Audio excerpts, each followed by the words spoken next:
So based on the title suggests, yes, we're going to be looking at the video of the lore Terraria, because one thing that I know for sure is that in the long time that I've played this game, I've only ever understood elements about the story and some of the plotline. I understood that Cthulhu is a heavy part of this. That's kind of what starts off what the Terraria world is, involving the cultist, Eye of Cthulhu obviously, Brain of Cthulhu, and the Moon Lord is Cthulhu come back after returning.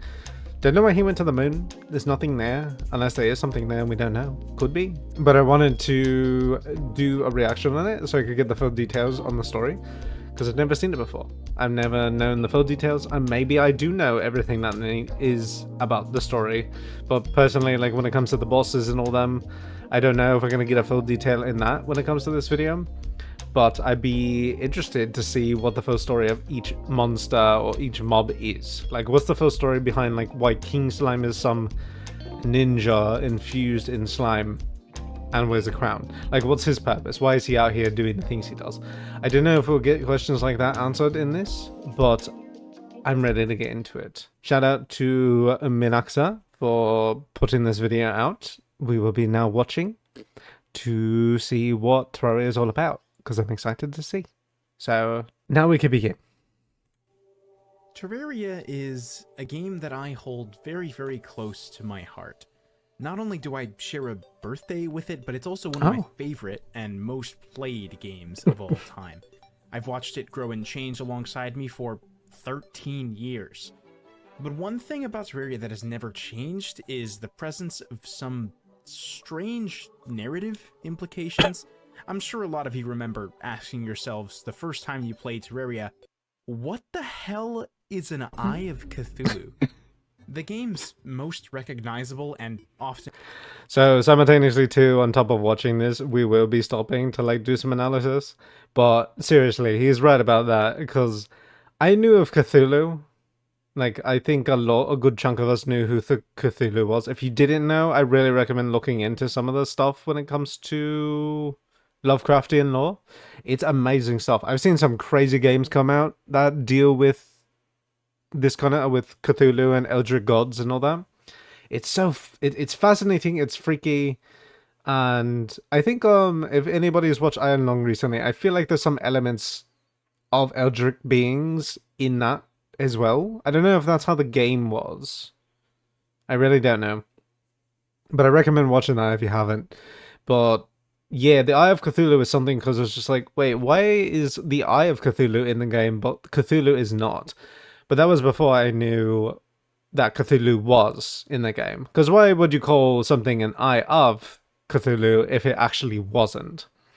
It brings on a whole premise, though, like the whole anatomy of Cthulhu in itself. If the eye does what it does, if you guys have played, if the eye does those things, I can't imagine what the rest of the body of Cthulhu does. Because yeah, we're like living things are built up of microorganisms and stuff, but it's like when they become separate, they become sentient in themselves, and it's weird. So yeah, like what the heck is an Eye of Cthulhu, huh? What the presence of an eldritch being like Cthulhu could mean. Though I doubt most of the people who have played Terraria cared to think past that. The story simply isn't the point of the game.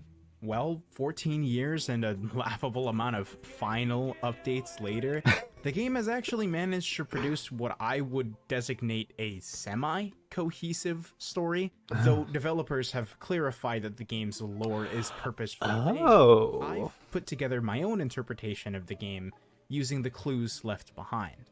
And today, I'd like to share that vision with you. So with that said, my name is Minaxa, and today I'm going to tell you the story of Terraria's lore.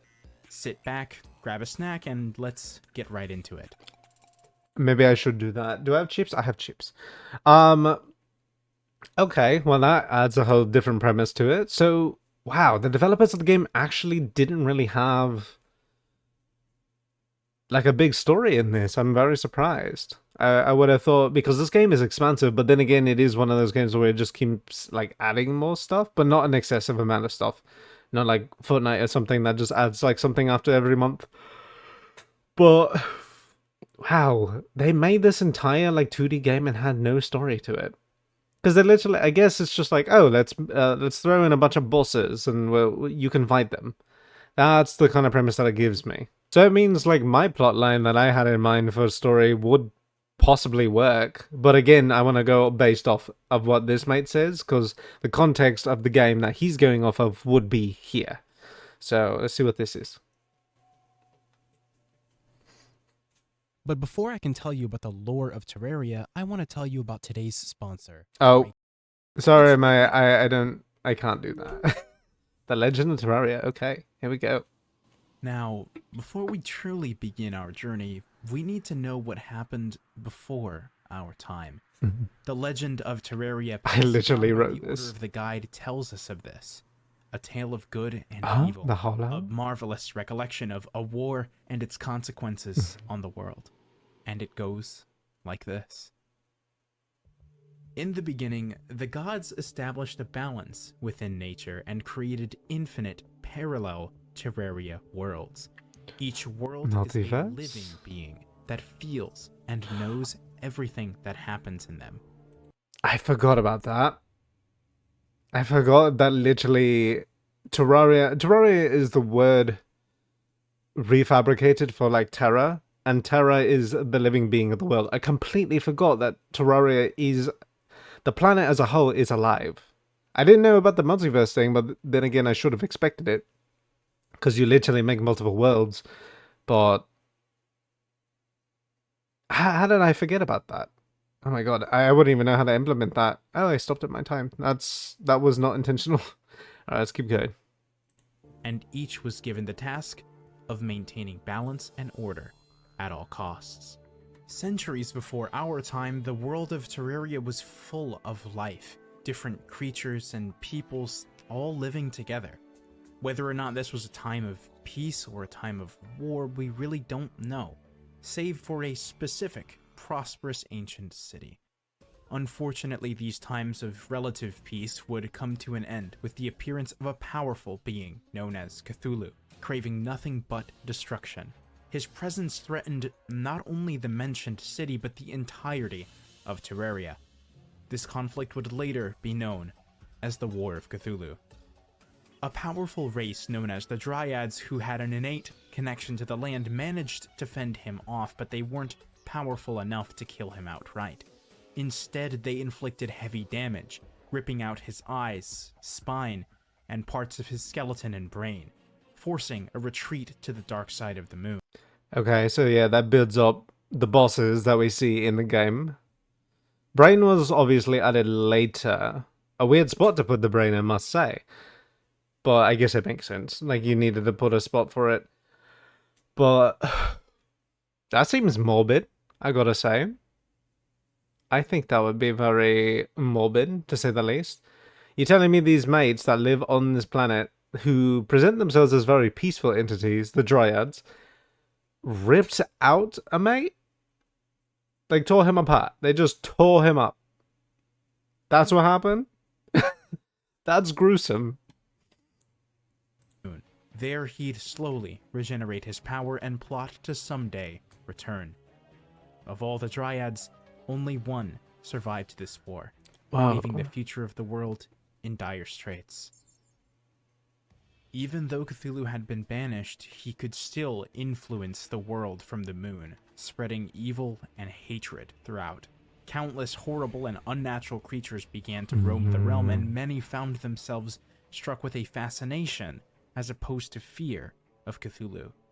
Because of this, a small group of cultists formed with the goal of assisting in his revival, led by a particularly obsessed zealot. Regarding the ancient city, the skeletal remains of Cthulhu were so powerful on their own that their mere presence manifested a curse on its entirety. The curse caused everyone in the city to go insane, living long past their due and decaying down to their bones, forever left to rot in what was now a dungeon. A benevolent old man is also affected by this curse, being forced to act as the guardian of the dungeon. Never being allowed to leave, he would transform into the giant skeletal remains of Cthulhu should anyone attempt to break in. The role was likely thrust upon him by the cult who accommodated the city, and eventually used it as a base of operations. Okay, yeah, that was a genuine question that I had when it came to the mate too, because I just never understood, like, it makes sense with the entities, like all the skeletons and stuff who live in the dungeon. They were cursed, they would live there, they live there for a long time. But, like, the old man, like, he becomes a regular NPC when you defeat Skeletron, but what happened to him? How did these cultists manage to find him? Or did he just happen to stumble across, saw what they were doing, they caught him, and then cursed him? That's my only takeaway. I wonder if there's more context.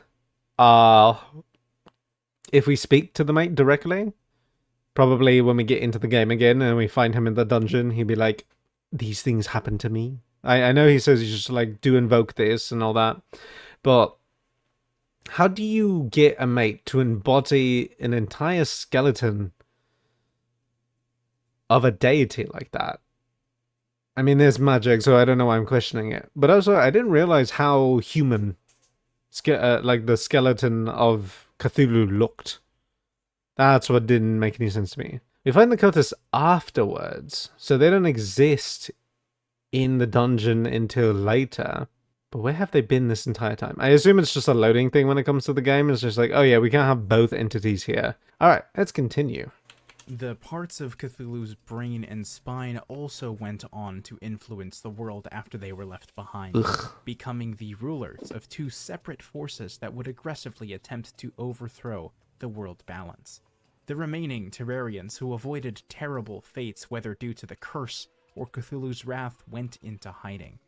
The great civilizations that once inhabited the world faded into mere memory, and much time passed. Eventually, the cult identified a genius engineer capable of greatly expediting their cause. Against his will, they instruct the old man to kidnap this genius and bring her to the dungeon. With no other choice, she provides the cult with mechanical reconstructions of Cthulhu's body parts, either in an effort to assist Cthulhu or make a new Cthulhu entirely. Wait, the mechanic is responsible for those builds? That's new for me. I had no idea. Wow, I didn't know that she built them. Actually, I don't know much about vanilla Terraria lore. That's interesting. Yeah, that caught me by surprise. She built them? Obviously, she was kind of forced to, but the fact that she was able to build these things is what's nuts. I'm surprised we never got a Mecha Cthulhu, though, because they were trying to, like, rebuild it, so they made, like, the twins and all that. Like, we have Cthulhu, but do we have a Mecha Cthulhu? I know that we have the trio, like, when all three of them come together, but I wonder if there's, like, another world where they would have still had it in captivity, and she managed to build an entire Cthulhu from scratch. I had no idea that she was the... Well, it's like in the name, but you would think it's just like, oh yeah, she's just a mechanic from like downtown. No. She built these things. What? I always wondered that, because I had a story plot put in for the mechanical beings to be like, oh, these ancient runic like machines that have just kind of been hiding away underground. But she built them. That's what's crazy to me. Let's continue. If she had finished the mechanical brain, it may have spelled doom for the entire world. Mechanical brain. This time, for good. And that's where we come in. Afterwards? We come in after all that? I guess that makes sense. At last, our journey begins in a forest with nothing to our name except for some rudimentary tools. Strangely, someone else is here with us. Scott the Guide. We don't know much about the guides, aside from the fact that they are an organized group that passes down their accumulation of knowledge across generations, including the legend that I just told. So, fittingly, he seems to be here to help us navigate this unfamiliar world. His first piece of advice leads us to begin gathering some useful resources and begin putting together a basic shelter. Before long, though... I know that house looks shoddy, but I like it. Night falls, and it's here that we learn that floating demon eyes and the undead rule the night. In this world, it's kill or be killed. With the outside avenues surrounded by enemies, our only option is to dig down and wait until the night passes. Thankfully, the underground is also a place that provides. During this spelunking, we receive a message that a person has actually moved into our home, Milton the Merchant. This proves that the land of Terraria has more people than just us in the guide, though most are probably travelers who don't see any value in or are incapable of making their own permanent settlements. Speaking to him, the first thing he says, "I hope a scrawny kid like you isn't all that is standing between us and Cthulhu's eye." This serves as a reminder that the threat of Cthulhu is still ever present in the minds of everyone, and we are apparently in no shape to face this issue. So with the eye, it's just an eyeball, and somehow it's like a threat to all of Terraria. It's just an eyeball, and it's threatening people so intensely. I know that when we're starters, like where we're at, it's like a difficult fight, especially on your own. But even like in bigger cities and stuff, you don't have armies that are capable of taking this thing out. It's like such a simple starter, but I guess maybe nobody's gotten past the point. How does one mate, ourselves, manage to get all the resources that they need to build up to the fight?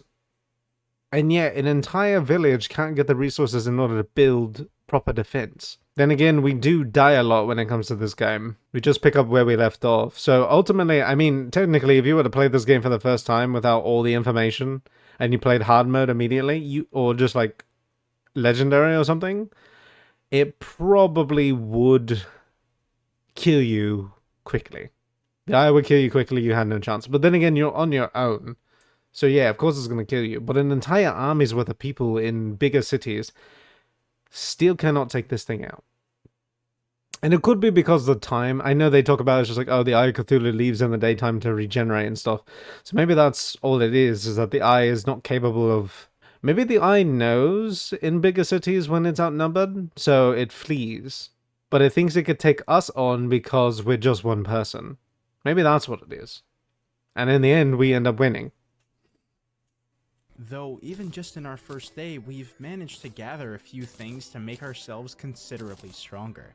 And by now, it should be clear that the land has an abundance of resources that it can provide us with.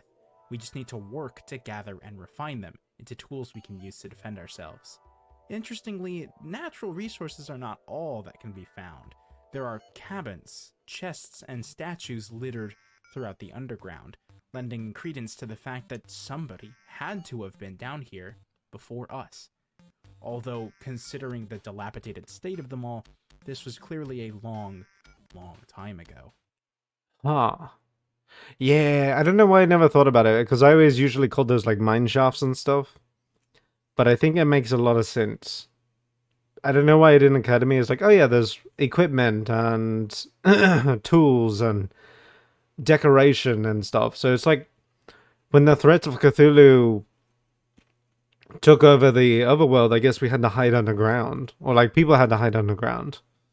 And they probably lived there for a long time until Cthulhu's influence continued to wreak havoc, which eventually burrowed its way down into the depths of the earth. And now nobody lives here. One of these cabins contains a curious little item, a suspicious-looking eye, said to summon the Eye of Cthulhu that we just learned about.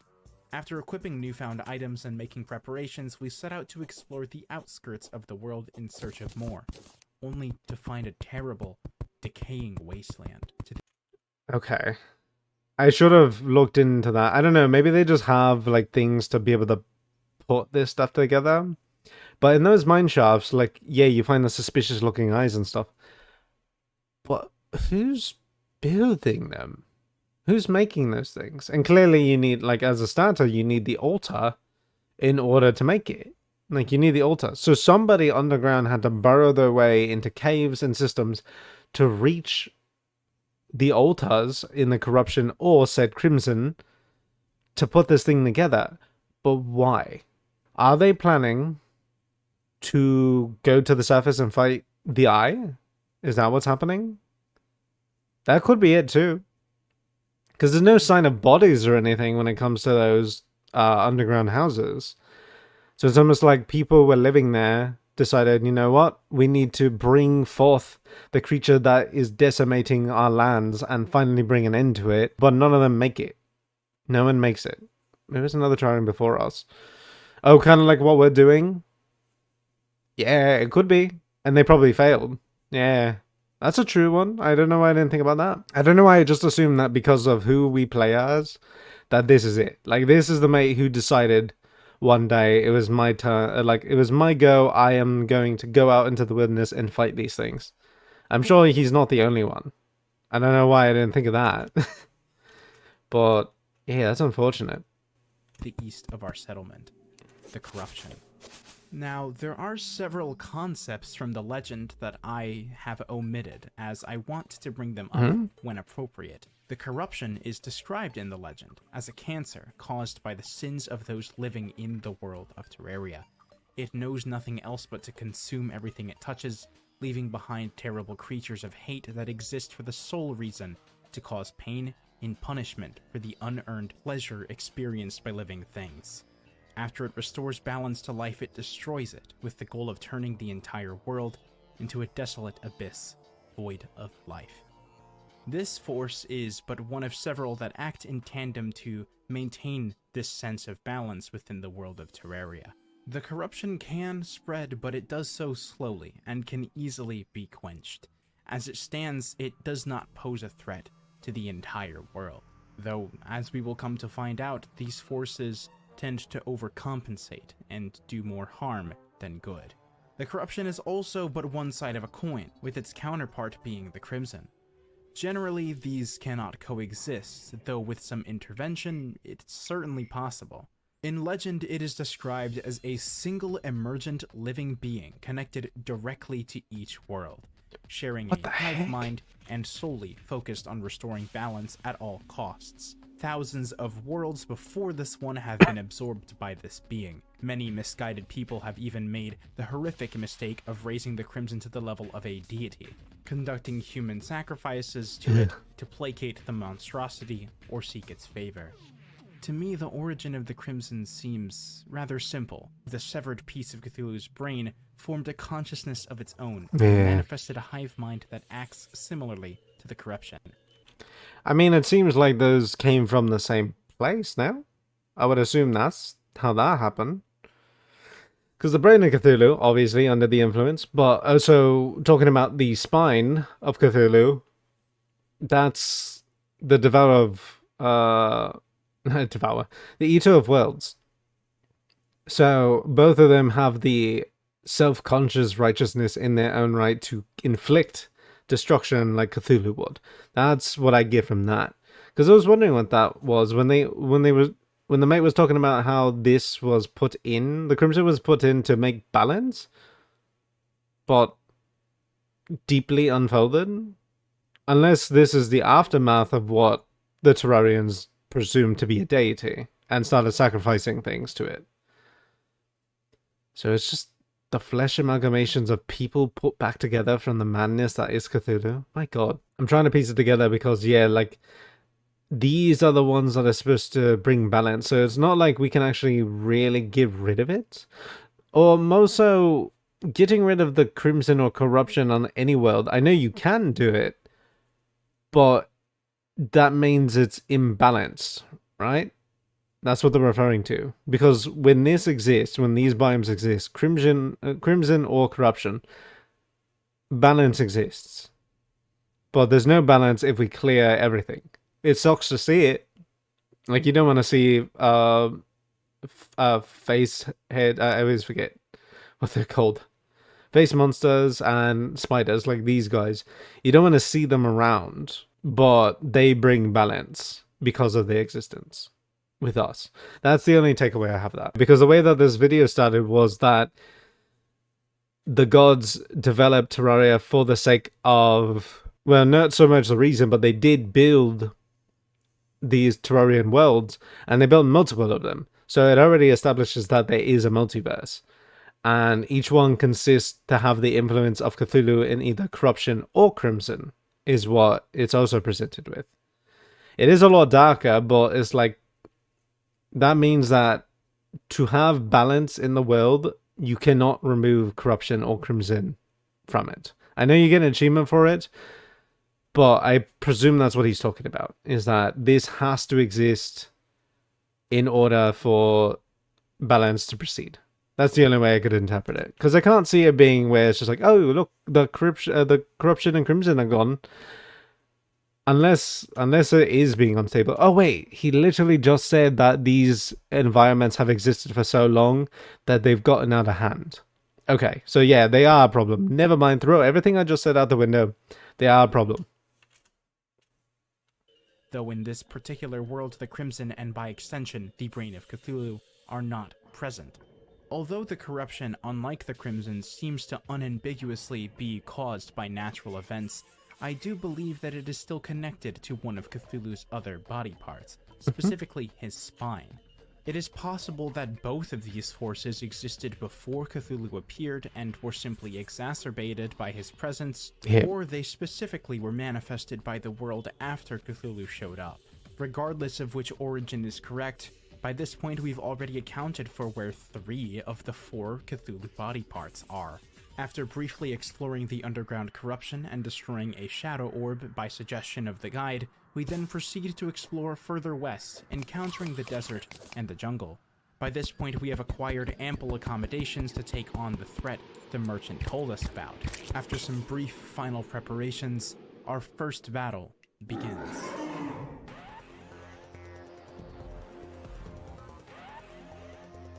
Hey, this is like how I was editing.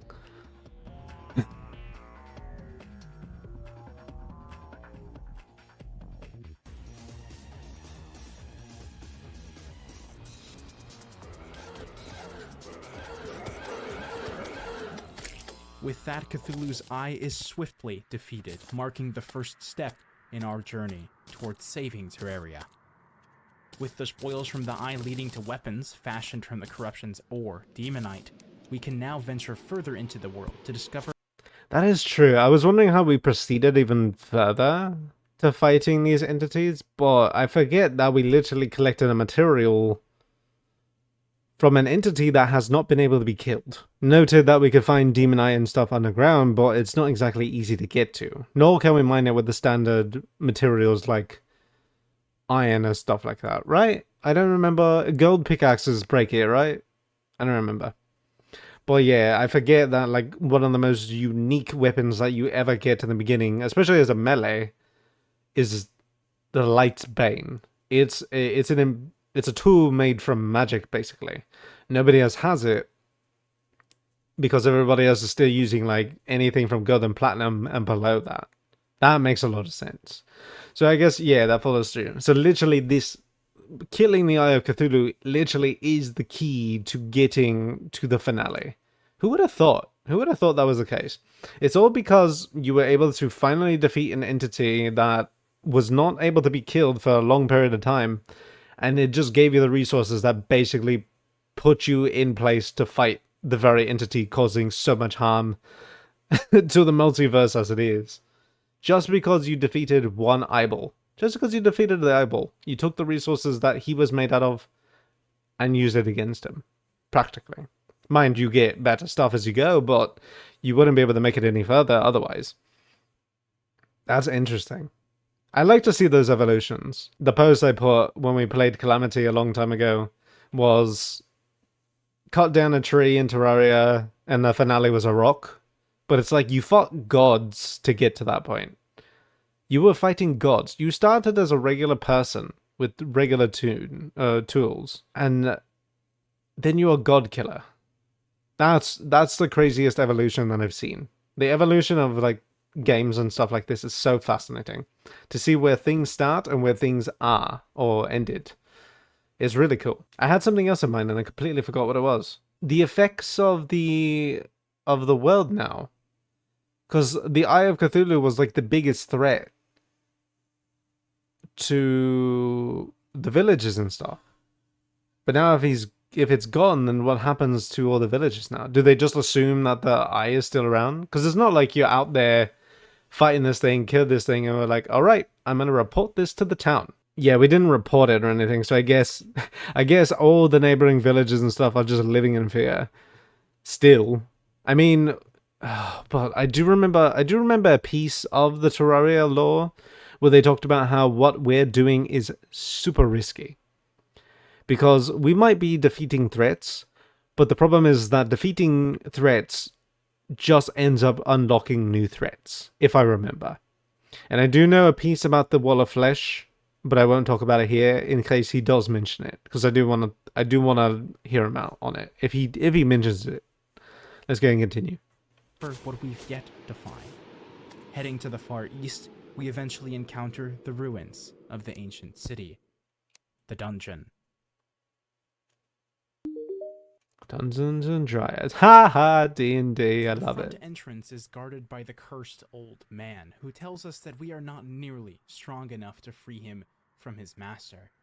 He clearly has our safety at heart, so for now we must leave him to his own devices. With that said, we then build an ocean town and some more throughout the world in order to establish a pylon network for ease of travel. In the process of building housing on the outskirts, goblin scouts occasionally appear with hostile intent.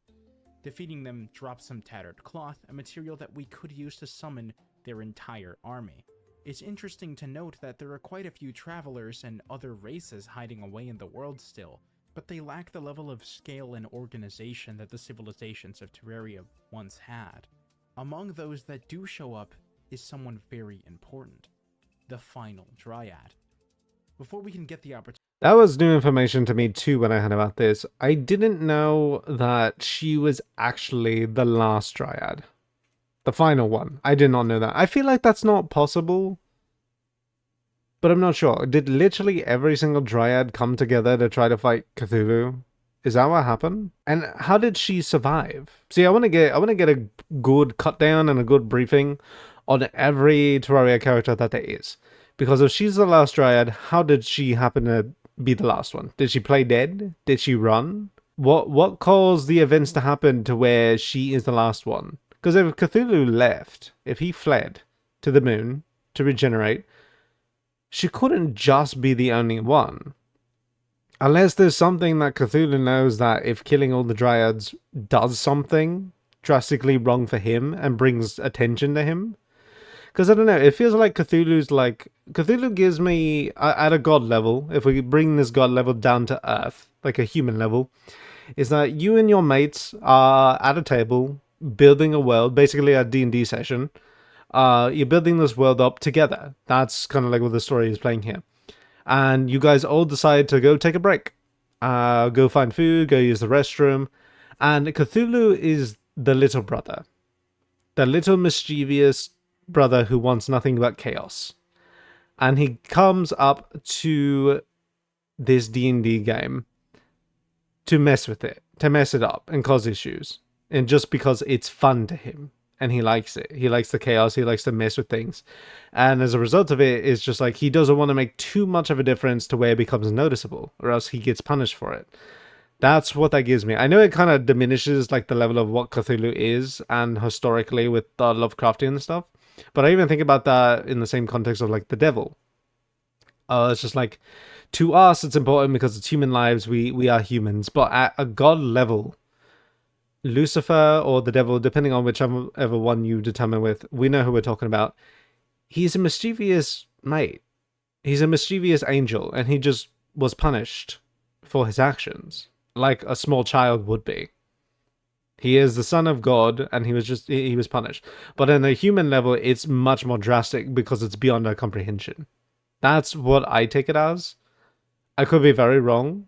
I'm not sure on the whole context and a religious purpose either. But that's kind of where I break it down to for myself. The Dryad being the last one makes me think that it was intentional, almost. But who knows? So the first two seem very probable, but the third one, I'm not sure. Unless she says something and I'm just holding up this lore thing just to find out later. Let's see and go ahead just in case. Opportunity to talk to her, the blood moon rises, which means new creatures to terrorize the night. The villagers become noticeably more irritable during this event, and many that would normally be peaceful are transformed into evil versions of themselves. Considering the similar theme of being corrupted and the bloody grotesque creatures aligning with the Crimson, I wouldn't be surprised if this blood moon was an unnatural phenomenon caused by Cthulhu's influence reaching all the way from the dark side of the moon. Once the jungle town is finished, we can finally speak with the last remaining dryad from the legend. When talking to her, we can even check the status of our world, with it currently being 8% corrupt. She insists that we must cleanse the world, and also mentions she's 500 years old. Oh, Jesus. This implies that Cthulhu's invasion could have taken place as much as around 5 centuries ago. Yeah. It's possible she had been in hiding ever since then, but with the defeat of Cthulhu's Eye, she mustered the confidence to come to us and guide us towards a brighter future. So now we have a secondary objective: bring the world to a state of complete purity. Although she sells a purification powder which could help the cause, it isn't nearly effective enough to use on a large scale. Until we get better tools to accomplish this task, it will unfortunately have to be put on hold. Later, we find and locate the Aether, a small area that contains a mysterious liquid with transmutative properties. I do gotta say, because this I know nothing about. This was not in the original game when I played this. The last time I played this in older Terraria, like Eye of Cthulhu and everything, all the lore was there, but this was a new edition. So I knew nothing about this. Although any information regarding its origin is limited or non-existent, its ability to transform NPCs into alternate versions of themselves leads me to believe it may have something to do with a connection between the infinite parallel worlds that exist within the Terraria universe. It's like everybody just not so much swapped, but the histories kind of shifted. That's pretty cool, because I mean, in a multiverse, there's got to be some worlds that are older than others. They could all simultaneously be made, but I don't know if that's the case, if that's what some of the mates look like, I think. Unless they were just made in that state. I'm not sure. I'm not sure how that could be. Back at home base, we gather enough materials to craft a goblin battle standard, figuring that the army will likely show up sooner or later to search for their fallen scouts. And so, the battle begins.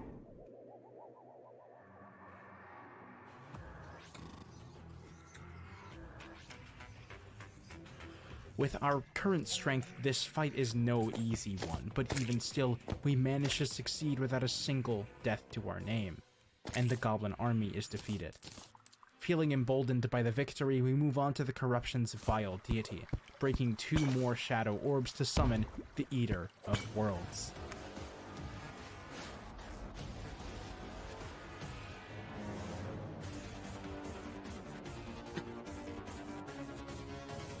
This battle was even closer, being nearly on the brink of death for arguably more of the fight than not. Regardless, the Eater of Worlds, the deity of the corruption, is defeated. I was going to say that. I do wonder... it kind of gives the presence in this video of the order that we're supposed to be doing this in. I don't know if it's true. Obviously, you don't have to, but... it's just there in the back of my mind.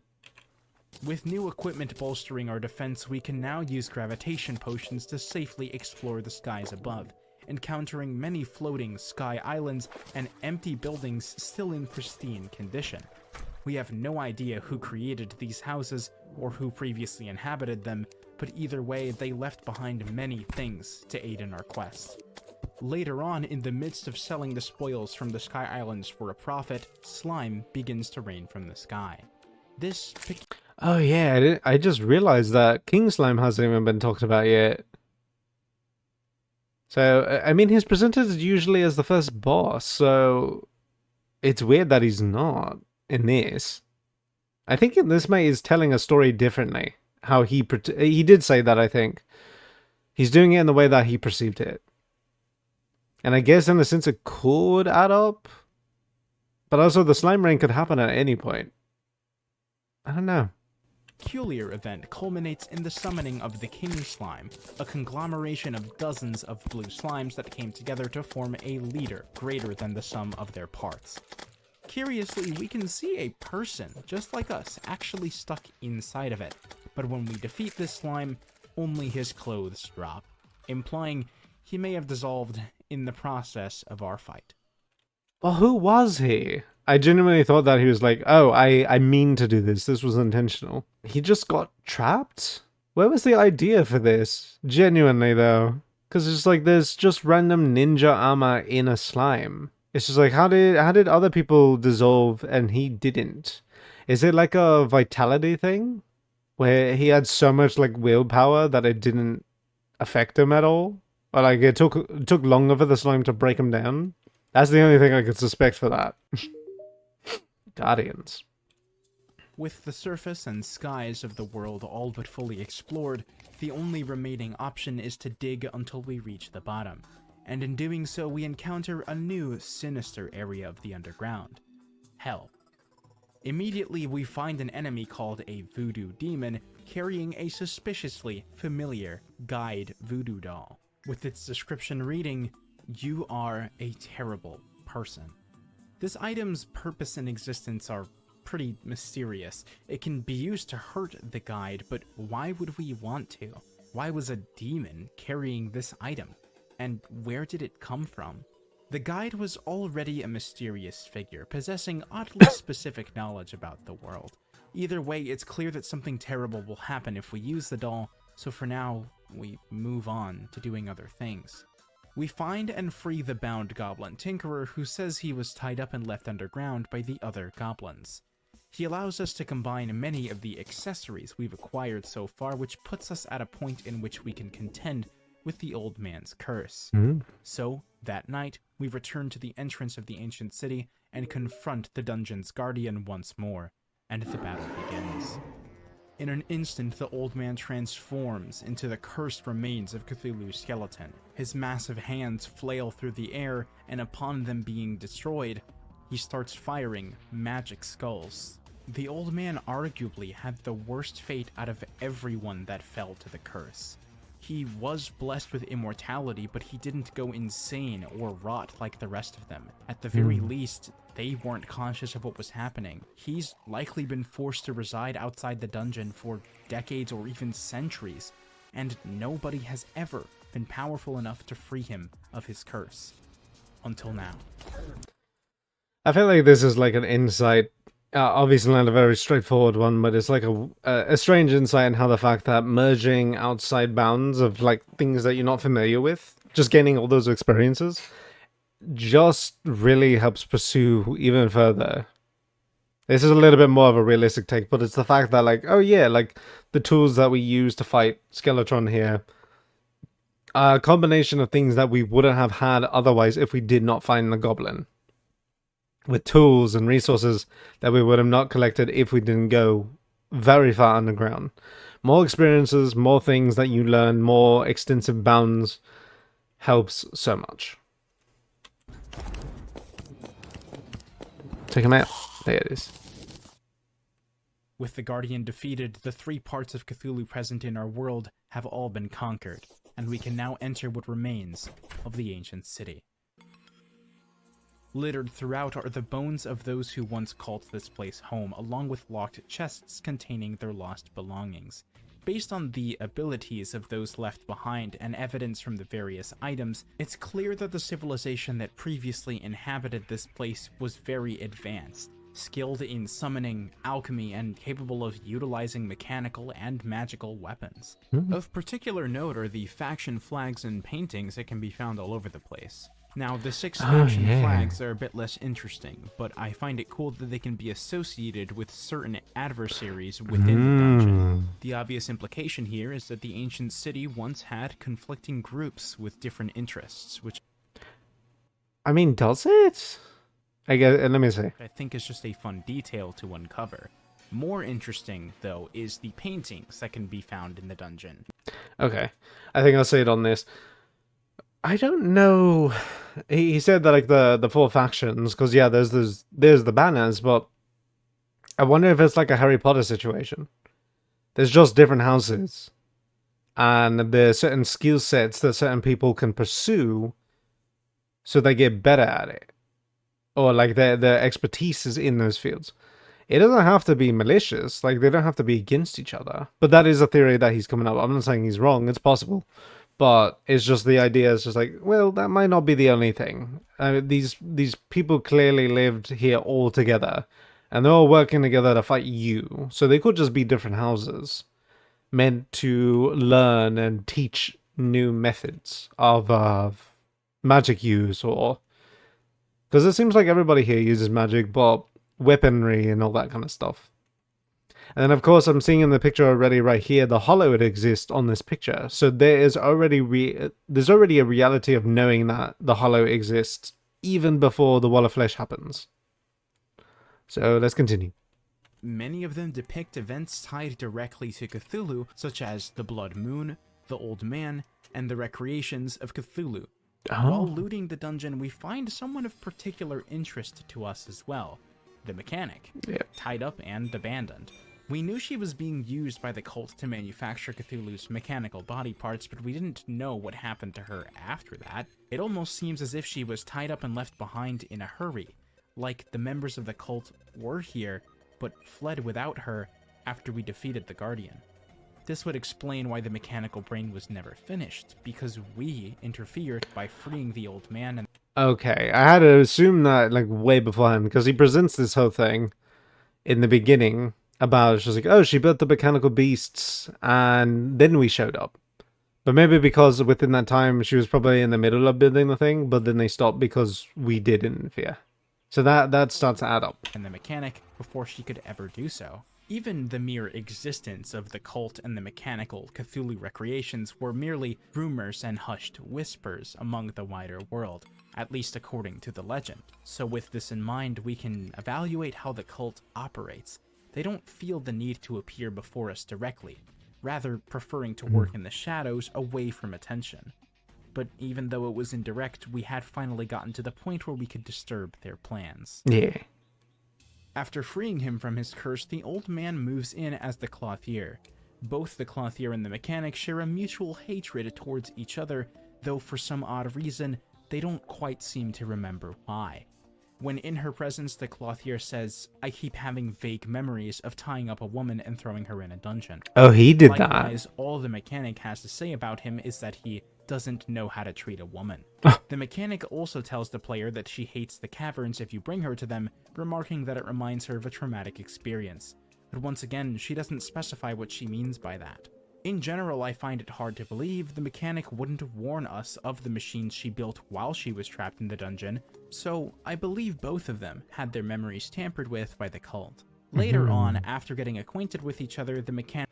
Yeah, I did wonder that. I was just like, why did she say anything to us? I was thinking of it as a plot point in my head. It was just like when she was just like, I have to say something. Like, I built these machines that exist on the ground. It's like, this is the big problem. Why did we not know about this sooner? This would add a lot to it. Oh, but then, we're going to listen to the relationship between these two.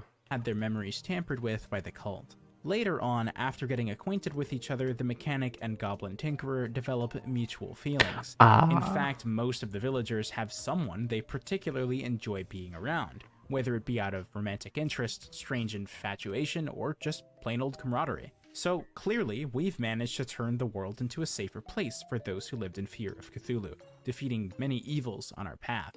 The villagers are comfortable enough to express themselves and their interests and intermingle with each other. But with that being said, now what do we do? We can't possibly hope to take on Cthulhu as it stands, but the world has run out of means for us to grow stronger. When asking the guide for assistance, he only has one more piece of advice for us. When you are ready to challenge the keeper of the underworld, you will have to make a living sacrifice. Everything you need for it can be found in the underworld. Why would he tell us I this? think it's finally time to talk about the suspicious history of our guide.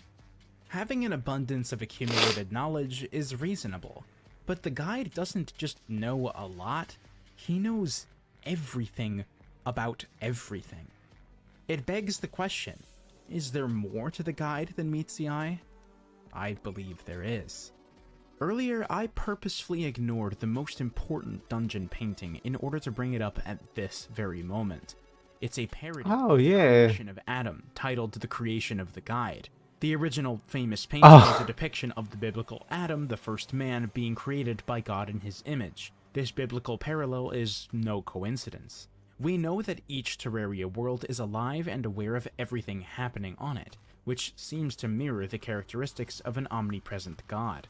Not only that, but the legend also tells us of a guardian who serves as the world's master, its protector. Considering the evidence, I can say with confidence that this guardian is the guide himself, sent to us by the world. He is the living sacrifice, and the voodoo doll being burnt in hell is simply a convenient method for us to perform this sacrifice. His instruction, therefore, is made clear. If we can't surpass him here, we aren't worthy of continuing our journey. This isn't just a challenge from the man who helped us get this far. It's a challenge from the world itself. Okay, so he does talk about it. Good to know. He talks about how the fact that, yes, it was brought up that the Wall of Flesh is the world guardian. It's meant to protect. There's like a barrier that is him, the Wall of Flesh, set up to sustain the world's outbreak of like the Hollowed and stuff. I still don't know why it had to be a Wall of Flesh, or how it's the Wall of Flesh, or how he impacts in any way of how the Hollow can exist or not exist. Obviously, killing him means that we release it. But how did the demons from the underworld manage to craft the voodoo doll in his image? How did they know about it? That's something that I don't think they actually talk about. So that's another deep layer of lore that we should look into, if it exists. It probably doesn't, but it'd be an interesting thing to see. And so, we accept, and the battle begins. After the doll melts in the lava, a giant moving wall of flesh, eyes, and mouths appears and makes its way towards us. The very sight makes us horrified. What even is this thing that we're looking at? How was this the guide's true form the whole time? Regardless, using everything that he taught us, we stand our ground, and eventually defeat the World Guardian.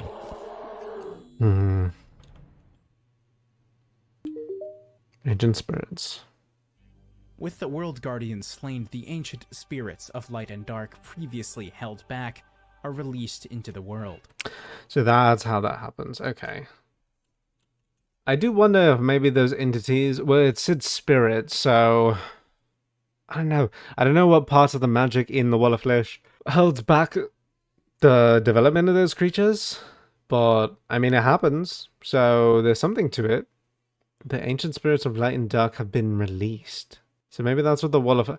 I wonder if the Wall of Flesh is like the amalgamation of the creatures that existed in the Hollow and stuff, and now they just they're kind of stuck in that Wall of Flesh because their bodies got put all together down here in the underworld until you break it apart and kill the core entity in it, and then the creatures are set free. That might be it. According to the legend, these spirits were freed in an attempt to expedite the search for a new guardian, which I believe is now our role to fill. But this process has... Whoa, that's a pretty big role to fill. This is like a transition thing where it's like, oh, you defeated the entity, so now you're the new entity, or whatever that concept is. I always forget what it is. Oh my god. That's a responsibility for sure. Severe consequences for the world at large, as it simultaneously greatly expedites the spread of the corruption and introduces a new force, the overcompensation of purity known as the Hollow. Although the world is now in greater peril... I meant to say that because I always wondered that, thinking about it in the back of my head. I was just like, this place is so like pretty. It's colorful. So why are the creatures in it like super violent? And I guess it's because we're like an entity that we killed the Guardian, so we have a bit of like inner evil to us. But I guess that's where the problem is with having two worlds like that, is the corruption wants to destroy everything. This is a purification world, and we're just like perfectly balanced, but any traces of evil or corruptiveness or darkness in us is a threat to this side of the world. So I guess that's why both entities are both bad. Been for perhaps centuries, the spoils of our victory against the Guardian included a hammer that lets us smash the demonic altars in the corruption, leading to stronger metals for us to find underground.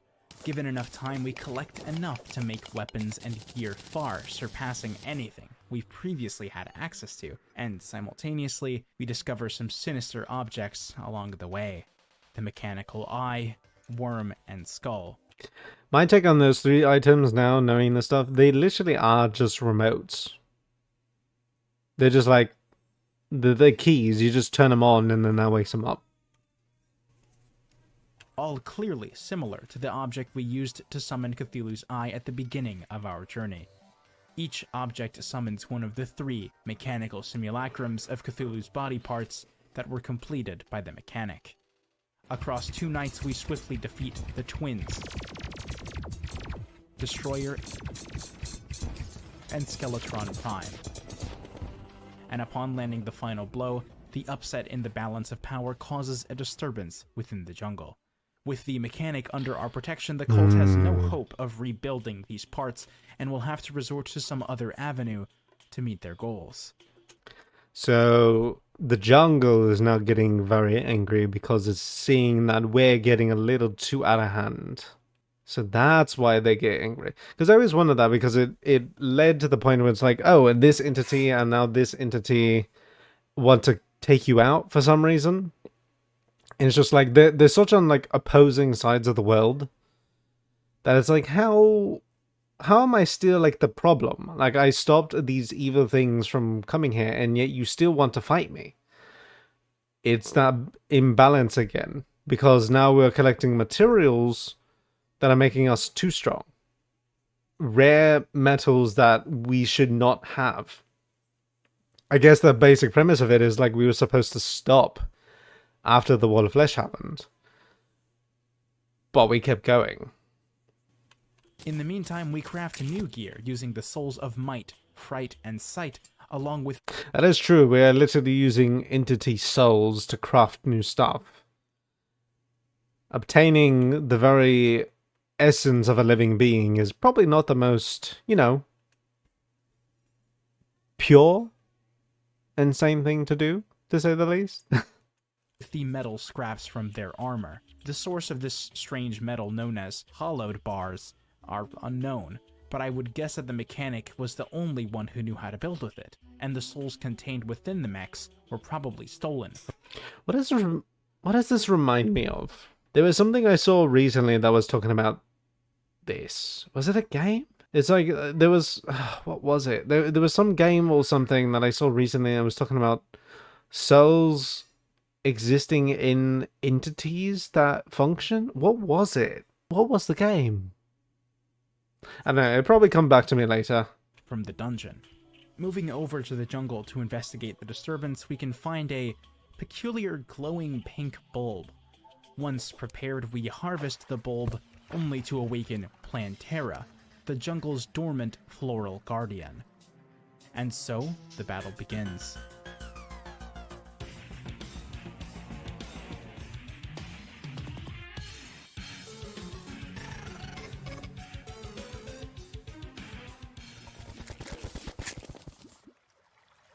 Once we take her down, screams echo from the dungeon, and she provides us with a temple key. Much earlier in our journey, during our initial exploration of the underground jungle, we encountered the entrance to this temple, but naturally it was locked. It's only now that we can finally go inside to uncover the lizard people. The bestiary describes them as reclusive people, implying that they may have locked themselves away of their own volition, or it was simply used to describe the fact that they were locked away. Strangely, the witch doctor who appears after Queen Bee is defeated is one of these lizard people, but can be found outside the temple, which the bestiary notes is unusual. Their intent to distance themselves... I mean, the maid's not particularly, similar in some ways. But there's always one, isn't there? In a society of many, one of them is at least different. Always. You can have 100 babies born from like the same group. They will not all be the same. ...selves is further supported by the excessive... If you guys don't know what I'm talking about in intentions, purpose, values, like the whole principles of being a living being. That freedom of choice and all. You just have each one of them can be taken math questions, be raised the same way, and as soon as they're presented with math in front of them, a good chunk of them are not going to be into it. the amount of deadly traps present in the temple, and the fact that they built themselves a stone guardian, known to us as Golem, in the deepest and largest chamber. Considering the general theming and iconography surrounding the temple, it seems reasonable to assume that the lizard people worship the sun, with Golem being a physical construct meant to harness the sun's power through the use of the power cells. The temple also contains chests, some of which have solar tablets in them, and these tablets are capable of willfully calling forth a solar eclipse. This relationship to the sun they clearly have is also thematically appropriate if you assume they fled underground to hide from Cthulhu, who represents the moon.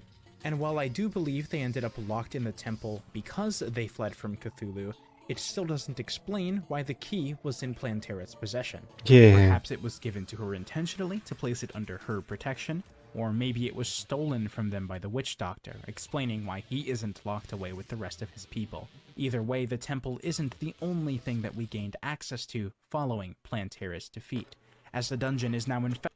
I mean, for the most part, as keys are, you could have a key when you're inside and lock the door, but in the cases like the witch doctor, you could also lock the door from the outside. I don't know. That's another story piece we don't have. It's all wrapped around the characters. When it comes to like the pieces that we're missing, is all wrapped around the characters that we have no deeper depth of story on. And who knows, if we ever got answers to it, clearly the creators of Terraria didn't really plan to have lore of an extensive quality, so these characters don't have any lore besides their professions for the most part.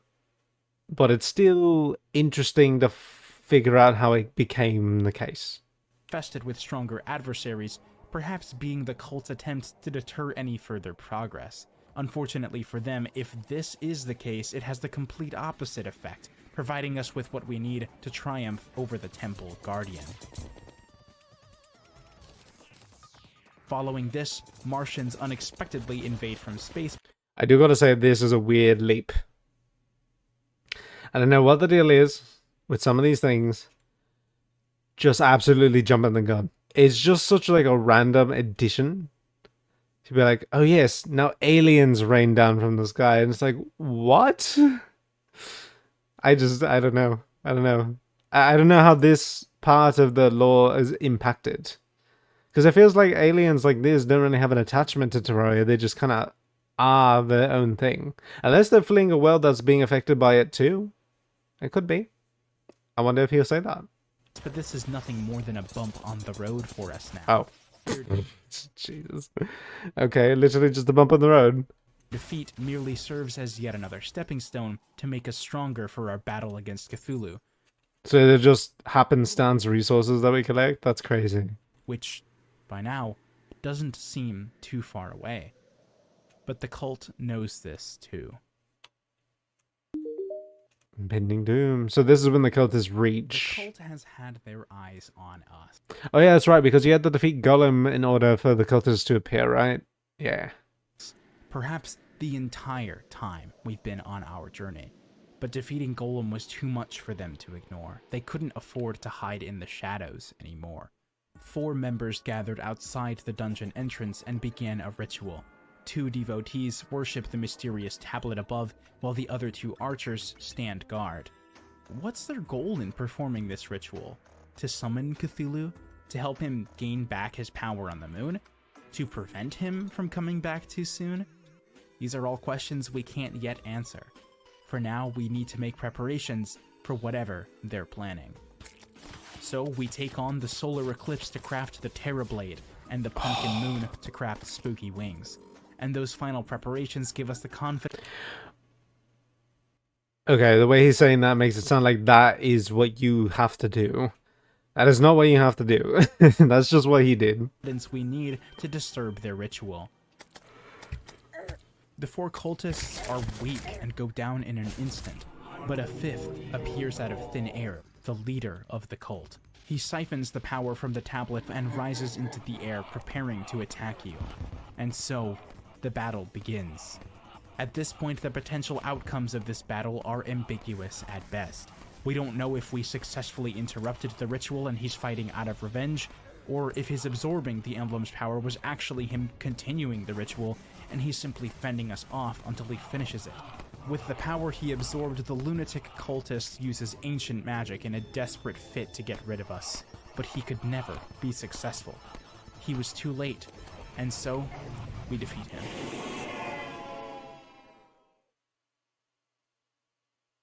But something is wrong. The cultist's defeat acts as a catalyst for a terrible calamity, as connections with 4 planets He made himself the key. Oh, wait. Okay, yeah, that's right. There's planets. are made, and the hostile inhabitants of each begin to invade through these connections. 4 celestial pillars appear at the crossroads between worlds: the nebula, solar, vortex, and stardust pillars. In the bestiary, these pillars are described. I always forget how grotesque those things are. It's just so weird to look at sometimes. It's just so veiny, I guess. I don't know the word. As towers that hold the seal, locking away a terrifying tyrant. I do... It's so weird because when you break these, this is what calls Cthulhu back to Terraria, but it's the Dryads that had him flee. So who set these up that prevent him? Unless these are just important pieces to Cthulhu's growth and they just happen to show up here. Because then that begs the question of what the cultists were actually doing then. Because yeah, they don't actually explain... They don't explain what the cultists are exactly doing, but they found a fascination with Cthulhu. So I'm trying to run through the scenarios in my head is that, did the cultists try to lock away the pillars by doing that ritual permanently, and they assume that we're trying to free Cthulhu? Or was he trying to call Cthulhu forward and bring... I don't know, because then why bring forth the pillars if this is what's holding back? Because, I don't know, because that would mean that the pillars are like the repair kits for Cthulhu then. Without all the details, it's so difficult. Because yeah, you really, I know that we associate the cultists with Cthulhu, but maybe that's just been always the assumption? I don't know. They do have insignias and stuff with Cthulhu on it, but Cthulhu's face only really appears on the sigil that we make. Man, okay, so maybe we need more stuff on the cultists. My goodness. The alien adversaries that accompany them guard them with their life and must be defeated in order to damage and eradicate them. See, this is what it feels like. It feels like all of these species, the cultists, the aliens, are all trying to protect this because it will free Cthulhu. And we're just out here with weapons of grand value and grand power. We're basically, to them, we probably are just an entity of destruction who just wants chaos. They probably didn't even want this to happen. So that's why we're the bad guy. I've heard about this before, how we talk about it's just like, oh, the Terrarian that we play as is the bad guy. And that's probably why. These seals are all that's left between us and Cthulhu. But you might be wondering, why would we want to break these seals? Shouldn't we prevent Cthulhu from showing up? Where did this invasion even come from, and how is the cultist's defeat connected to it? It doesn't make sense for the cult to perform the ritual that we interrupted out in public view when they were operating in the shadows all this time, especially when the 4 that were there to oversee it were so weak. I believe this ritual was a trap to lure us in. The lunatic cultist wanted us to show up and stop the ritual so they could swoop in at the last second and absorb all of the power being collected in the mysterious tablet. Then, they did genuinely intend on getting rid of us right then and there using that power, but they realized towards the end of the battle that they were inevitably going to fail. So in a last-ditch effort, they used all of their remaining power to summon the celestial invasion. This is why the message, "celestial creatures are invading," appears immediately before the lunatic cultist has been defeated. Of course, this does still have its holes. Cthulhu hadn't finished regenerating his body or power quite yet, but the lunatic cultist doesn't care about the consequences that this gambit might have. They simply wanted Cthulhu to return, and they were forced to play their final hand. Most rituals require sacrifice to complete it, so the cultists completed their goal. Okay. Because even in a good intention, you could probably give your life up for it. I mean, that's what happens when you become a martyr and stuff.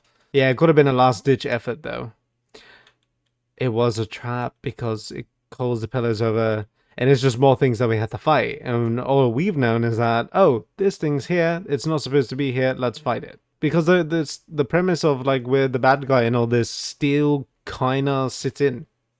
And if we were on any ordinary journey, as any ordinary hero, this plan would have worked. We would have died many, many times attempting to thwart the celestial invasion. But we're not normal heroes. One after the other, one by one, each pillar goes down, and from it emerge powerful fragments that can be used to synthesize our most powerful weapons yet.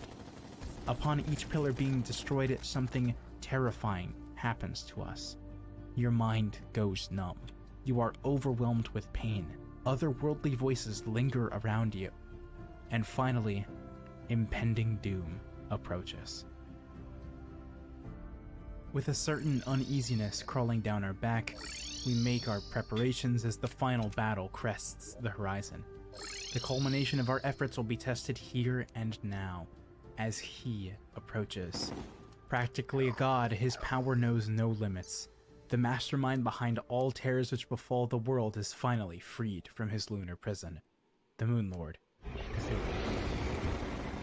As expected, he's extremely strong. His attacks pack a punch, and there's a lot of them. He has 3 true eyes of Cthulhu situated on his hands and forehead, with the latter shooting a massive laser that devastates anything in its path. It's no wonder that Cthulhu was nearly able to single-handedly destroy the world all those centuries ago. But we're just barely stronger. One by one, the 3 eyes are damaged and released, eventually opening the way to his now exposed core. In the end, it seems like we might lose, being on the very brink of death, but finally, we defeat him.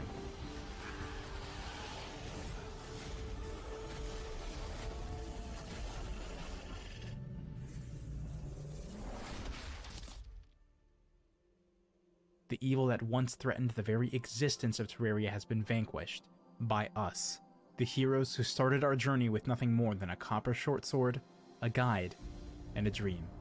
And now we've become more powerful of a being than he ever was, and have rightfully claimed our role as the World Guardian. That being said, our journey isn't over. Not yet. We still have a favor to fulfill. What?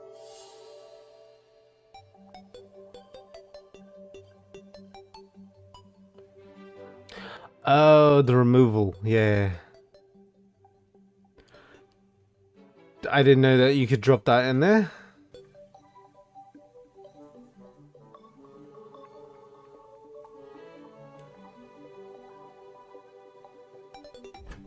Thank God for the biome potion, though. For the first time in centuries, the world is pure. Because now it doesn't have the intensive corruption, and it also doesn't have the over-intensive hollow. So that's why it's balanced. Conquered every enemy, gained all the power we can gain, and saved the world from Cthulhu's wrath. Terraria is finally at peace. But I suppose that's not entirely true. Sure, we saved this world, but remember, Terraria is composed of infinite worlds. This journey and its outcome was but one of millions of potential possibilities. There's still countless worlds to explore, Cthulhu's to defeat, and even greater threats to conquer, should you choose to... Oh, even he said Cthulhu's to conquer. But so is Cthulhu not a god in this? Is he like a demigod? Because I think for like gods plural, like the gods above Terraria, the ones who've made it, are just a single entity in all of existence across this. But in the other worlds, I guess I would suggest that Cthulhu isn't a god in this. He's just another demigod across a multiverse. Because that seems to be Terraria's biggest problem when it comes to the destability of its balance, is that Cthulhu's at the core of all of it. And just taking out one mate in one world would not take him out in any others. Okay, so yeah, he's probably just a demigod. Face them. In Terraria, there's no such thing as a journey's end. So, what do you say? Want to go back around again? I don't know, it kind of scares me. That was a good ending. I like how you closed it. Well, that's gonna wrap up my interpretation of Terraria's. Yeah, again, it is his interpretation. We don't know if this is the truth, but that's what he's been given. I would love to see the lore on each of the characters, though, to get some bigger detail on everything. That's the lore, so I'm glad to have seen that. We'll probably watch some more stuff as time goes on, but I know that we, at some point, will have to watch the Calamity lore as well, and I know that one's actually a lot more in depth. That one has a lot of lore in it because there's like segments and stuff that you could find on every one of the bosses. I do want to look into it because I really like Terraria a lot. So hopefully getting down to the nitty gritty pieces of it will actually be great. That was cool. I like that. I really did.